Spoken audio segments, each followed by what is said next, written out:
Coming up next, ladies and gentlemen, it's a Pro Wrestling Report Primetime Wednesday night. We take a look back at this past Monday's WWE Raw. More names added to the shenanigans in the Concrete Jungle Party. An update on the 2013 PWR Draft from Linda Kay. And we go in-depth on the John Cena heel turn, which should be interesting discussion.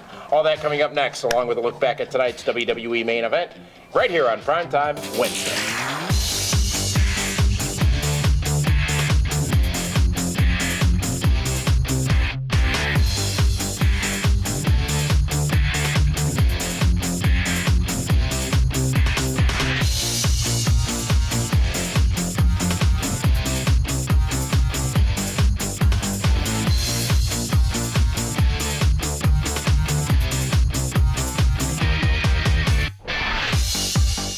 Ladies and gentlemen, the Pro Wrestling Report Primetime Wednesday night. Damian Nelson sitting here alongside David Octavius, the VRC legend, back there, one-time knockout, straight edge, hardcore divas, Hall of Famer, hero. Yes. On Wednesday, March 27, 2013. We are on the road to WrestleMania. David, WrestleMania just over a week away in New York, New Jersey, MetLife Stadium. In a week from now, we'll be in New York. Absolutely. Where, by the way, tonight we're going to be sharing with you our broadcast schedule for WrestleMania week. Special episodes all week long, starting next Monday from the Pro Wrestling Report, leading into WrestleMania 29. A couple of matches made this past Monday night for WrestleMania. We'll talk about those on a different time, at a different time. But let's go first, Dave, into this week's WWE Report. Oh, wait. You called me Dave?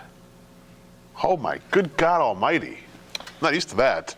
Our partner site, WrestlingNewsSource.com, is reporting, or was reporting the information that Mick Foley has announced that his good friend Terry Funk is going to induct him into the WWE Hall of Fame. Chainsaw Charlie. Chainsaw Charlie, big tag team, of course, Terry Funk and Mick Foley, but even outside of WWE, a lot of history between those two. Can you imagine the induction speech given by Terry Funk?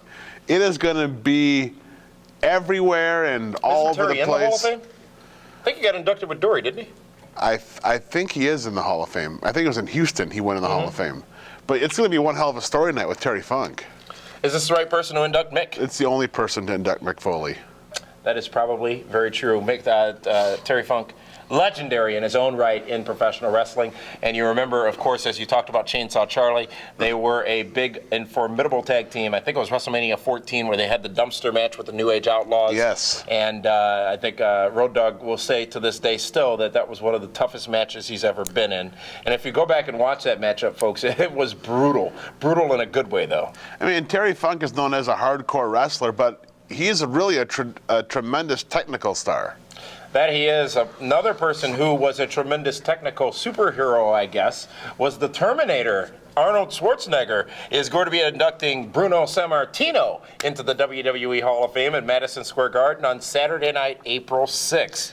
Celebrity involvement now in the Hall of Fame. Boy, they have rolled out not only the red carpet for Bruno, but now the golden platinum carpet. I mean, they are giving him rock star treatment. I mean, when Hulk Hogan got Sylvester Stallone, kind of similar, it's going to be quite an interesting induction by Arnold Schwarzenegger. What do you mean by interesting?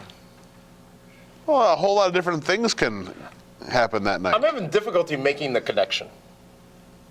Well, because they're both big, fitness fans and Arnold's buffs. fitness is a little different from Bruno's fitness. Well, but they're still legendary. I mean, they both came over and captured the American dream. What are you doing? Well, you were reaching, so I figured I'd reach. No, I was. You know what? It's that Undertaker-itis thing I got going. It's like I'm reaching for something. Undertaker-itis? Yeah. Or are you looking for the urn? Well, no, I'm looking for your trophy. It's been hidden since last prime time. Did the Popos call you yet? The Pope? 5-0 should have pulled up in front of your house? No. Oh, forgot you're in the suburbs. I had to find somebody different to call in the crime. Also, though, the big story coming out of this past Monday night's Raw, at least from a behind-the-scenes standpoint, this also reported at WrestlingNewsSource.com. Ric Flair has a health scare this past Monday night in Philadelphia. WWE Hall of Famer Ric Flair was indeed in Philadelphia. He was sent home, though, after doctors examined his leg and found that he had a blood clot in his leg. Now, this was the same thing that happened to him in January and kept him unable to wrestle for All Japan, where he was supposed to be doing shows down there. Of course, Ric Flair downplaying the situation. I don't understand how he could have a blood clot anywhere. I mean, for as much as that guy parties and everything else, you'd think his blood would be just so silky smooth through those veins. Well, it's not an unusual ailment. You know, it should be diluted, you'd think, right? Diluted with? Whatever. I mean, he drinks enough red wine, that should take everything out of your system. Ric Flair was going to be subject to some additional testing midweek this week to find out the details of what this means for him going forward. And obviously, Ric Flair, a legend, he would have probably added to that segment this past Monday night between The Rock and John Cena. Well, but he was added to the segment. I mean, The Rock gave tribute to Ric Flair in that segment, kind of like, hey, you're not here, but we're still going to acknowledge you. This apparently started over the weekend when it was noticed that Ric Flair was limping badly, and WWE officials, probably rightfully so, have reportedly been concerned with Ric Flair's health recently. Now, Ric Flair's not going to be concerned with Ric Flair's health, so somebody else has got to be. Absolutely. Ric Flair is going to get out there and be styling and profiling. He's going to be all over New York City WrestleMania. Absolutely, and that is the WWE report this week. Anyways, I got confused there for a minute. Sorry about that. We're going to be talking about... No, I am a little lightheaded. You know, we're going to WrestleMania, David Hero. I know. I got a lot on my mind. We got big know, events coming up. What is your phone sitting there for? Who's going to call you? We're on air. You're supposed to be focused on those people. You got sitting there with your phone. What, are you trying to impress somebody that you got a phone? No, it's actually turned off. It doesn't Well, it doesn't matter. It's still messing up the whole scene here. What did you think of Raw Monday night? You gave it a pass this past Monday night on PWR Live. I gave it a pass. I felt it was not as strong as it could have been, but history has proven that the second week before WrestleMania is always a hard one. It usually isn't as good as the go home. Nothing they did on Monday Night Raw would sell me to buy that pay-per-view. Really? Not the physicality between Punk and Taker? Not the physicality between Rock and Cena? No. Really? The announcement of the matchup between Jericho and Fandango? Absolutely not. The match with Wade Barrett and the... No? I wanted to wait. I wanted to wait for the physicality for Taker and Punk to happen in New York. I didn't want to see it. Philosophy of booking? Yeah, don't touch anybody until you're in the ring at the match. We've already seen Rock and Cena with their physicality. I mean, if anything, The Rock kind of took John Cena's man card and bent it in half and gave it back to him. Kind of punked him out a little bit. Owned him in the promos, owned him with the rock bottom. You got to figure Cena will get his heat back on Monday night, and then they'll have one hell of a slobber knocker match at WrestleMania. We'll talk much more about that this Saturday night on PrimeTime, but there's still a lot more. I wasn't going to give away what I thought was going to happen. You don't got to cut me off. Pretty well. We got time. We've been counted down already. Okay. I don't know if you have an app on your phone that tells. My phone is turned off. Still to come here on the Pro Wrestling Report Primetime Wednesday, ladies and gentlemen. We've got more names added to the shenanigans in the concrete. There's no more room left in this room for any more people. 10,000 square feet. We got plenty of room, actually. I thought we still had a couple names that were... We do, but you keep adding more and more people. How can Linda watch everybody? We'll have details on that when we come back. Also, we're going to have an update on the PWR draft, and we'll go in-depth on this much-discussed John Cena heel turn. I didn't get a run sheet. At WWE Main Event from this just tonight. Pro Wrestling Report Primetime Wednesday continues I got a notepad. After this right here on PWRshow.com. We are pleased to announce the formation of the Pro Wrestling Report Hall of Fame. The PWR Hall of Fame is being created to honor the best in professional wrestling without any politics whatsoever. It's simply about respect. The first inductee into the PWR Hall of Fame is a man who has headlined WrestleMania, wrestled names like Hogan and The Undertaker, was managed by the great Bobby the Brain Heenan, and he is also one of the most noted names in professional wrestling. 20 pounds from Atlantic City, New Jersey. From Devastation Incorporated, King Kong Bundy. Please join us in welcoming the legendary King Kong Bundy to the PWR Hall of Fame inaugural class. You can be part of it and see Bundy inducted live.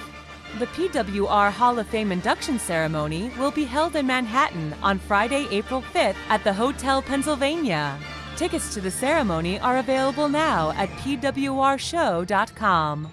The PWR Hall of Fame. It's about respect.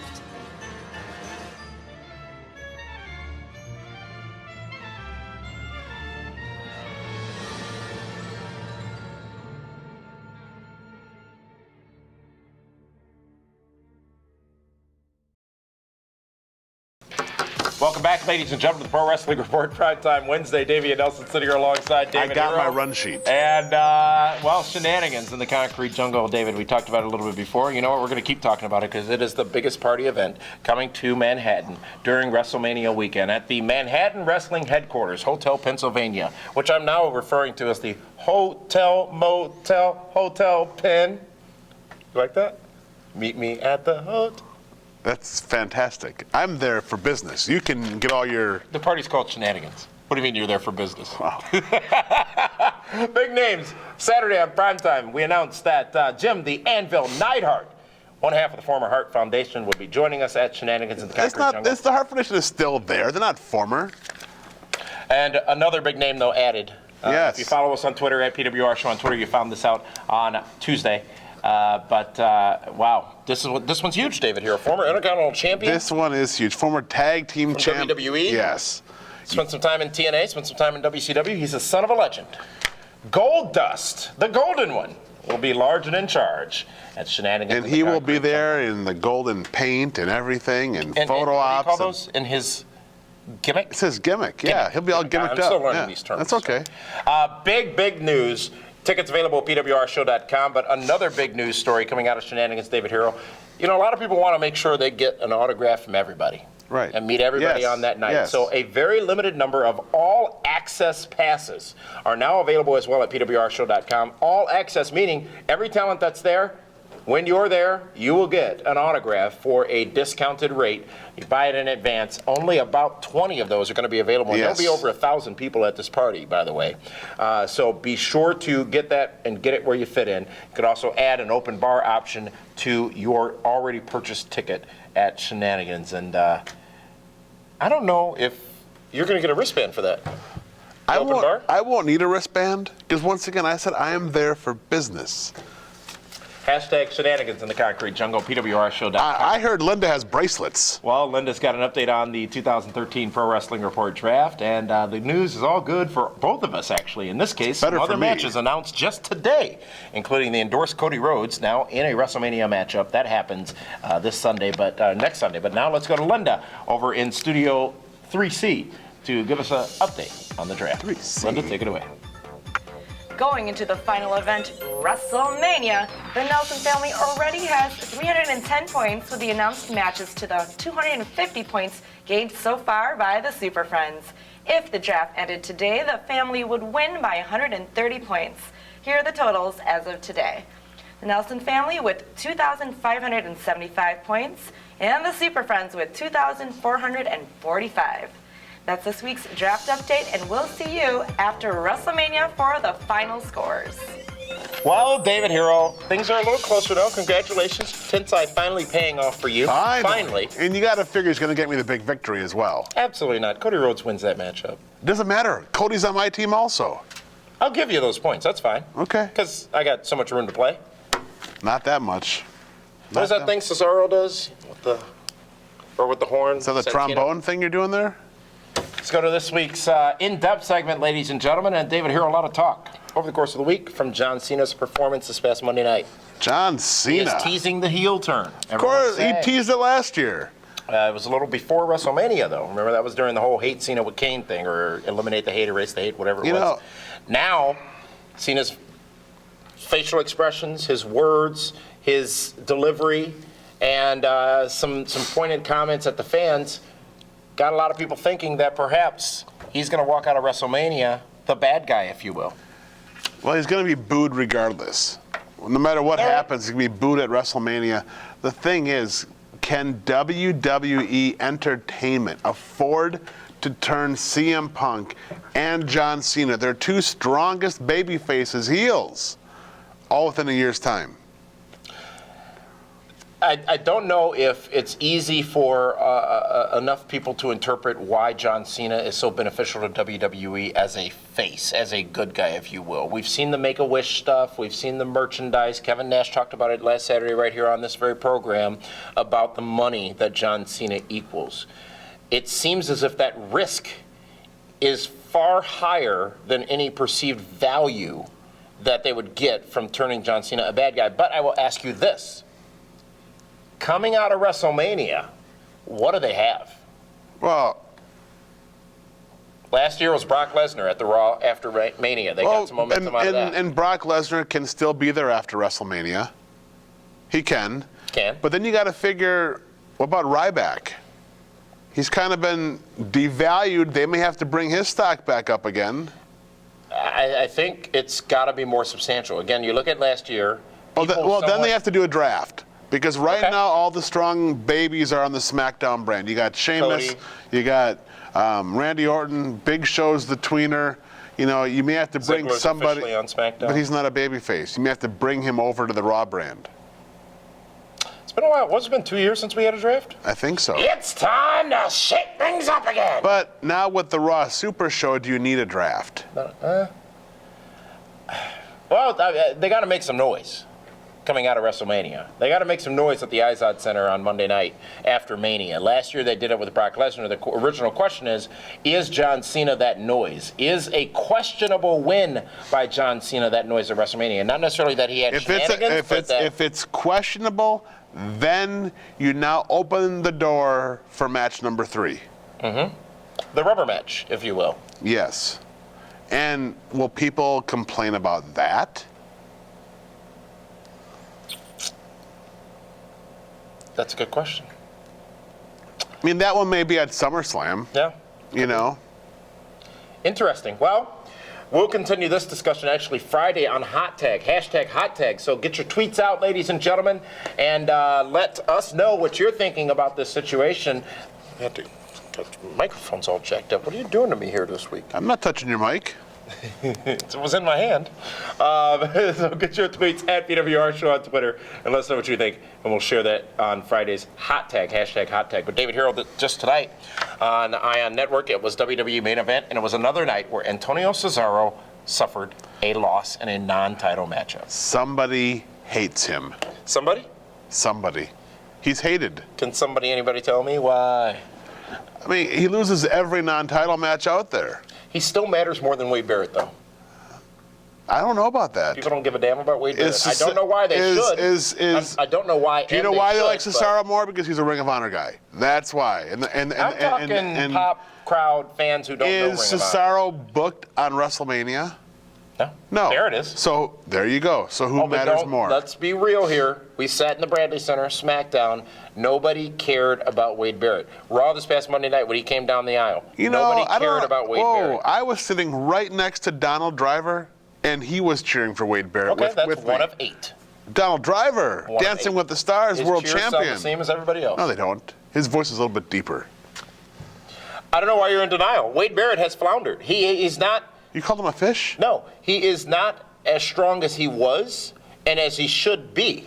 I'm not knocking the guy. I'm just simply saying there's no audience reaction. You have been burying him for the last 3 minutes now. If I were burying him, I'd say he sucks. You damn near said he sucks. And he shouldn't have a match at WrestleMania. I don't agree with all those things. I think he does deserve a match at WrestleMania. You said he doesn't deserve a spot at WrestleMania. I said it. You said Cesaro deserves it more than he does. I said that Cesaro does not have a match at WrestleMania. He is United States champion. That title has had some pretty significant matches at WrestleMania. Wade Barrett has a match at WrestleMania. Yes. His talent says that he should. His championship says that he should. But the audience, these people, don't care about Wade Barrett right now. They? Them. The fans. Why do you call them these people? Clearly, you're not going to answer the question. But anyways, share us your thoughts. Maybe we'll talk about that on Hot Tag. Who knows? Wade Barrett. See a pass or a fail right now? Oh, wait. Okay, stop. With Wade Barrett, yeah, he's not been put in an opportunity to get any steam or fire. He hasn't. I disagree with that. So how can he develop that if he's not given the chance? Well, he's working with The Miz. Come on. How's he going to get any steam working with The Miz? This is from the same guy who says that the wrestlers should not complain about being sit back and having to be given a chance. They should just go take it. Right. They should. So how should he be doing something differently? If you're only given X number of minutes on TV. He's been getting a lot of time, Dave. But who dominates the time? The Miz has dominated that time. Hey, I'll say this too, because I'm not knocking Barrett. Yes, Miz, you are. as a face, Miz is a good guy. I don't like it one bit. I understand it. I don't like it one bit. I think he's much better as a heel. I don't like Miz Barrett. I don't like the matchup. I'm not at all looking forward to it. Can they deliver in the ring? Probably. Will it be entertaining? Probably. But the fact of the matter is, Wade Barrett right now matters not to most wrestling fans. Agreed. I think Antonio Cesaro matters more to most wrestling fans right now. Perhaps because he has been losing these matchups time and time again on main event. They've both been on losing other time and time again. Sure. Oh, look at what they did to Wade Barrett this past Monday night. Triple H kicked him in the square. In the cashews. Absolutely. I mean, just it's difficult to comprehend and understand. Maybe that's. Would they call them scones over there? I am not from across the pond, so I'm not able to answer that properly. That is this week's main event report, which, due to his lack of answering the questions that were asked directly, we really didn't talk about much of it, except for the fact that Antonio Cesaro lost to Kane in another You non-title didn't give me matchup. the opportunity because you buried Wade Barrett for 5 minutes. I'm very Wade Barrett. You do realize this records and it is then broadcast, meaning everything that is said, no matter how much you try to spin it, is preserved on memory. And I'm willing to bet the people out there, the fans, not them, would understand the words coming out of my mouth. Which was not answering the question that was asked directly of you. That's this week's edition, ladies and gentlemen, of the Pro Wrestling Report Prime Time. Saturday. Big, sexy Kevin Nash right back here in studio. Big matchup we're going to talk about, David Hero. Triple H versus Brock Lesnar. Triple H, the best friend of Kevin Nash, but Kevin Nash has promised he will hold back nothing as far as his opinion of this matchup, and now the stakes are very high because if Triple H loses, he is forced to retire. So we'll talk about that this Saturday with big, sexy Kevin Nash. Thank you so much for tuning in, ladies and gentlemen. We'll see you tomorrow night for Interactive Live right here on PWRshow.com, and also Friday night for Hot Tag, and then Saturday, it's Prime Time with Kevin Nash. For that one, this is Damian Nelson saying farewell, everyone. We'll see you next time.